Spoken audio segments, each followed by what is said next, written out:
ಗ್ರೋಫಿಟ್, ರೂಬ್ಸೆನ್, vigour roots ಒಂದ್ ಎಕರೆಗೆ ಏನೇನ್ ಹಾಕ್ಬೇಕು ಅನ್ನೋದನ್ನ ಡೆಮೋ ನಾವು ತೋರಿಸ್ತೀವಿ. ಇದು 200 ಲೀಟರ್ ಡ್ರಮ್ ಬಯಾಲಜಿಕಲ್ಸ್ ಗೆ ಆರ್ಗ್ಯಾನಿಕ್ ಗೆ ಅಂತ ಸಪರೇಟ್ ಡ್ರಮ್ ಅಂತ ಮೇಂಟೈನ್ ಮಾಡಬೇಕು. ಗ್ರೋಫಿಟ್ 200 ಲೀಟರ್ 200 ಲೀಟರ್ ಡ್ರಮ್ಗೆ ಹಾಕ್ತಾ ಇದೆ. ಸರ್ ಈಗ ಗ್ರೋಫಿಟ್ 2 ಲೀಟರ್ ಹಾಕಿದೀವಿ. ಈಗ ರೂಟ್ಸೆನ್ 1 ಲೀಟರ್ ಹಾಕ್ತಾ ಇದೀವಿ. ಸೊ ಇದು ನೋಡಿ ಕಪ್ಪು ಕಲರ್ ಇರುತ್ತೆ, ನೀರೆಲ್ಲ ಕಪ್ಪು ಕನ್ವರ್ಟ್ ಆಗ್ಬಿಡುತ್ತೆ. ನೆಕ್ಸ್ಟ್ ವಿಗರ್ ರೂಟ್ ಹಾಕ್ತಾ ಇದೀವಿ. 200 ಲೀಟರ್ ಅಲ್ಲಿ 250 ಗ್ರಾಮ್ ವಿಗರ್ ರೂಟ್ ಹಾಕ್ತಾ ಇದೀವಿ. ವಿಗರ್ ರೂಟ್ ನಿಮ್ಗೆ ನೋಡಿ ಏನ್ ಕಾಣಿಸ್ತಿದೆ ಇದು, ಇವೆಲ್ಲ ವ್ಯಾಮ್ ಸ್ಪೋರ್ಗಳು ಸರ್. ಇದನ್ನ ನೀಟಾಗಿ ಮಿಕ್ಸ್ ಮಾಡಬೇಕು, ತುಂಬಾ ಇಂಪಾರ್ಟೆಂಟ್ ಆಗುತ್ತೆ.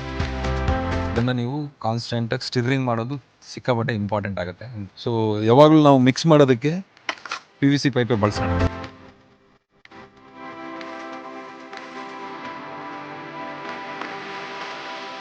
ಬ್ಯಾಕ್ಟೀರಿಯಾಗಳು ರೆಸ್ಪಿರೇಷನ್ ಮಾಡ್ತಾ ಇರುವಂಥದ್ದು ಇನ್ನೊಂದು ನಿಮ್ಗೆ ಬಬಲ್ ಅದು ಏರೇಷನ್ ಆಗ್ತಾ ಇರೋದು ನಿಮ್ಗೆ ಕ್ಲಿಯರಾಗಿ ಕಾಣಿಸುತ್ತೆ ನೋಡಿ. ವ್ಯಾಮ್ ಅಂತ ಏನ್ ಕರ್ದಿ 1.5 ಲಕ್ಷ ಸ್ಪೋರ್ಸು ಇದು ಮಣ್ಣಲ್ಲಿ ಹೋದಾಗ ಮಾತ್ರ ಆಕ್ಟಿವೇಟ್ ಮಾಡಕ್ ಶುರು ಆಗುತ್ತೆ. ಸ್ಪ್ರೇಗೆ ಹಾಕಿದ್ರೆ ಅಥವಾ ಎಲೆ ಮೇಲೆ ಇದ್ದು ಅಂದ್ರೆ ಅದು ಹಂಗೆ ಡೆಡ್ ಪಾರ್ಟಿಕಲ್ ಥರನೇ ಇರುತ್ತೆ. ಸೊ ಹಂಗಾಗಿ ನೀವು ಡ್ರೆಂಚಿಂಗೇ ಮಾಡಬೇಕು.